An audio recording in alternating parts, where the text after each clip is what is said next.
Hello students. तो आज हम इस वीडियो में सीखेंगे नंबर ऑफ फंक्शंस काउंट करना।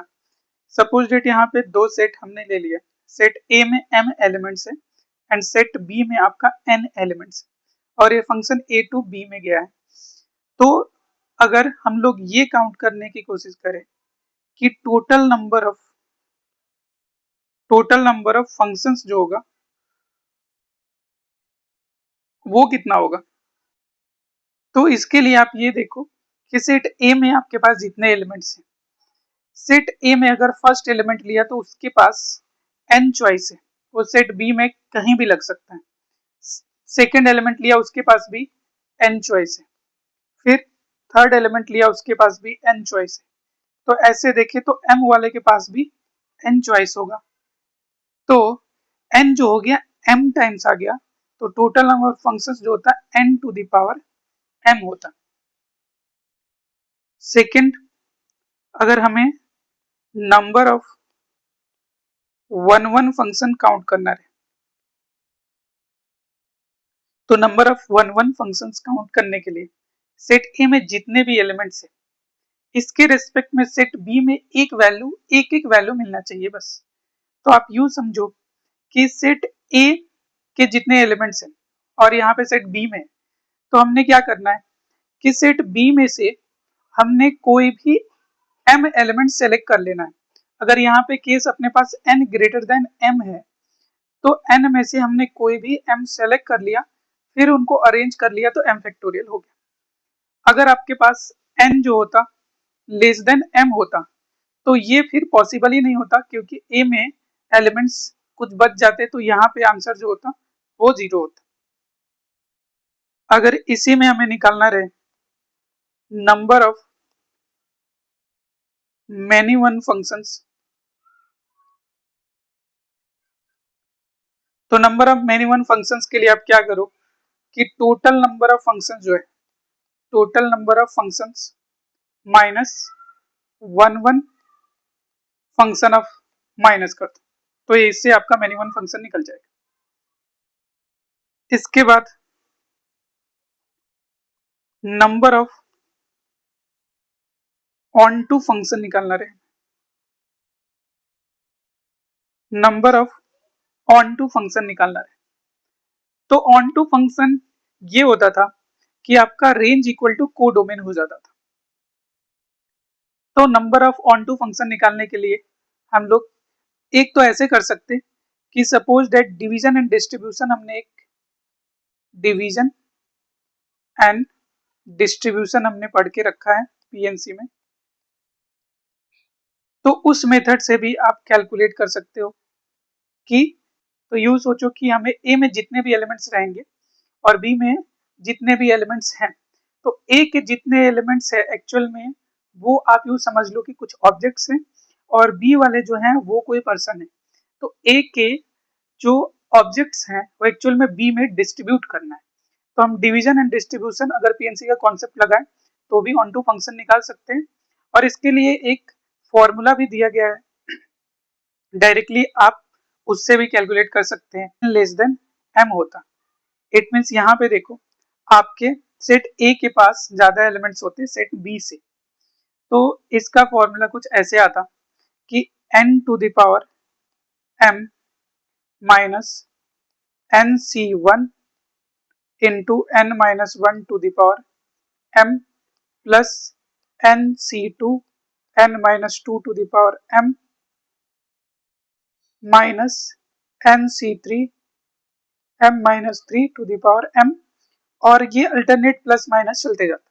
ये अगर n लेस देन m होगा, तो अगर n इक्वल टू m हो गया तो सिंपल सा n फैक्टोरियल हो जाएगा। अगर आपका n ग्रेटर देन m है तो फिर तो ये 0 होता। फिर नंबर ऑफ इनटू फंक्शन निकालना रहे, अगर हमें नंबर ऑफ इनटू फंक्शन निकालना रहे, तो इसमें भी हम यही करेंगे कि total number of function minus onto functions कर लेंगे।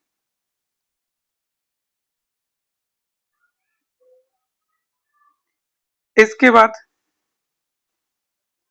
नंबर ऑफ, अगर हमें कांस्टेंट फंक्शंस में निकालना है,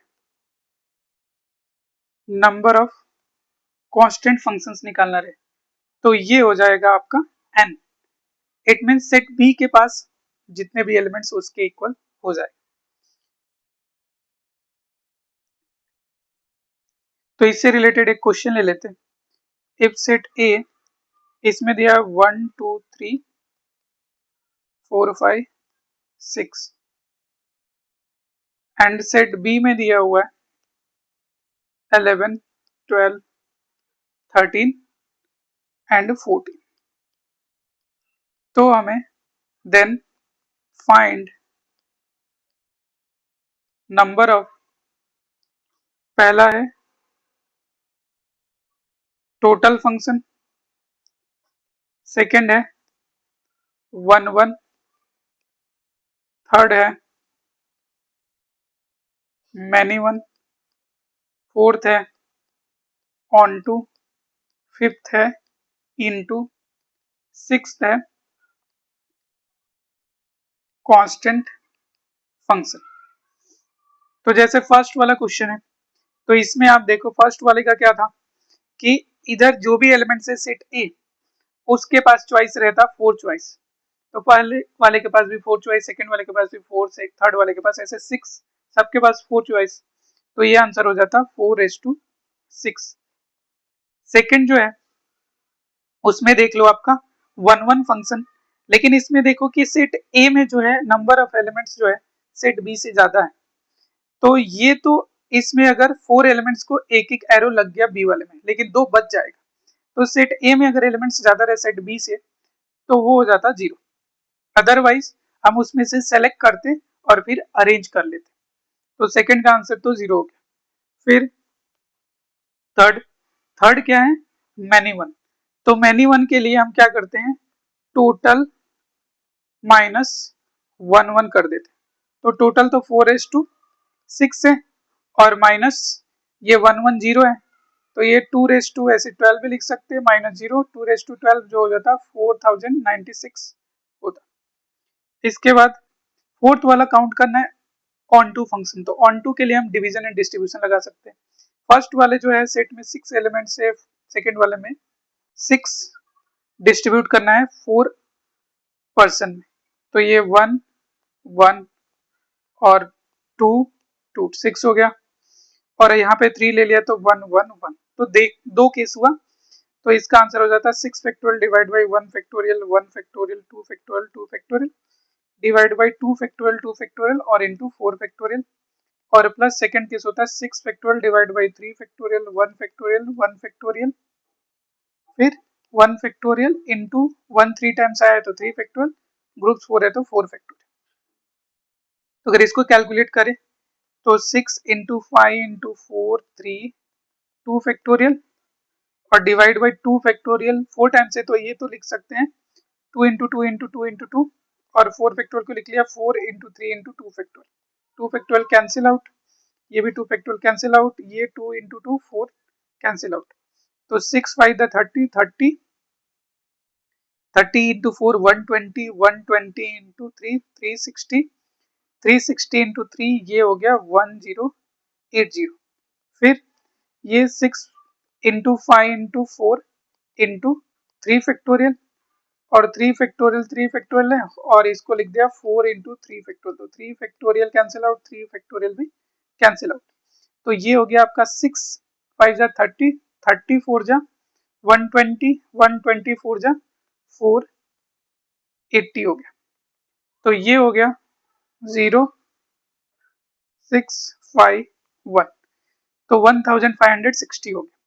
एक तो तरीका ये है। दूसरा ये है कि आप अगर फॉर्मूला लगाते तो फॉर्मूला ऐसे लगाते कि 4 to the power 6 minus 4c1, फिर 4 माइनस 1 टू द पावर 6, फिर प्लस 4c2, 4 माइनस 2 टू द पावर 6, फिर माइनस 4c3, 4 माइनस 3 टू द पावर 6, और माइनस प्लस 4c4, और यहाँ पे तो 4 माइनस 4 0 हो जाता। तो इसको कैलकुलेट करते तो भी आपका 1560 ही आता, आप कैलकुलेट करके देख लेना। इसके बाद है आपका इनटू फंक्शन, फिफ्थ हुए आपका इनटू फंक्शन।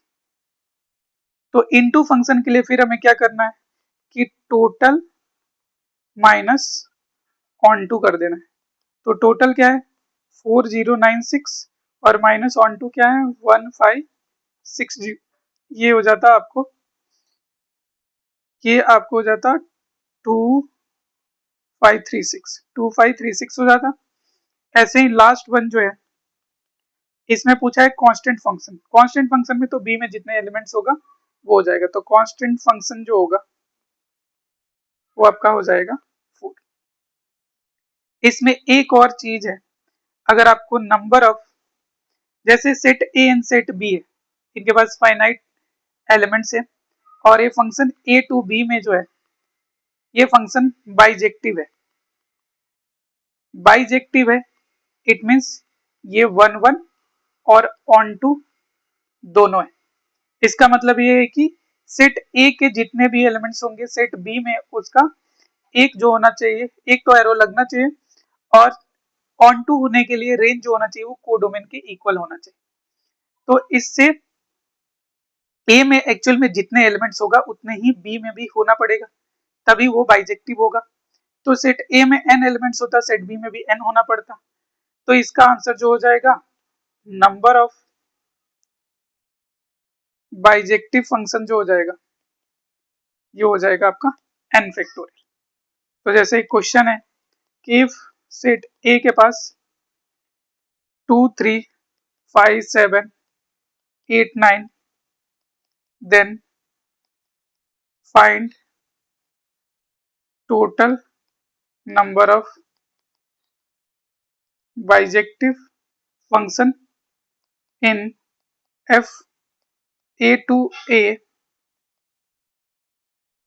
इज, ये आपका आंसर जो हो जाएगा। इसमें एलिमेंट्स कितने हैं तो 6 एलिमेंट है तो 6 फैक्टोरियल, तो ये हो जाएगा आपका 7। तो ये हो गया। Thank you.